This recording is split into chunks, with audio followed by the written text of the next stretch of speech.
देश में अनाज की कमी को लेकर पैदा हुई आशंका कुछ कम हुई है, लेकिन दलहन और तिलहन को लेकर चिंता बढ़ गई है।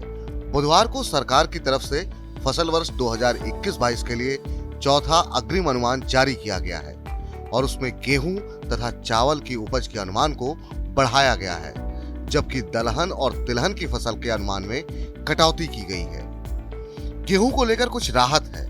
उपज के अनुमान में 4 लाख टन की बढ़ोतरी की गई है और इस साल 10.68 करोड़ टन फसल आंकी गई है।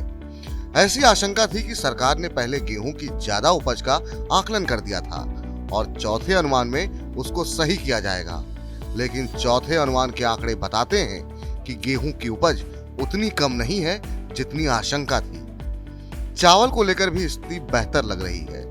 खरीफ और रबी की फसल का कुल उत्पादन रिकॉर्ड 13 करोड़ टन से अधिक अनुमानित है। हालांकि तिलहन की उपज का सरकार ने पहले जो आकलन किया था उसमें अब कटौती की गई है। खासकर सोयाबीन की उपज के अनुमान में 8 लाख टन से ज्यादा की कटौती हुई है।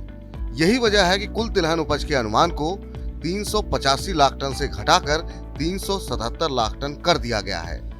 कुछ ऐसा ही हाल दलहन और कपास का भी है।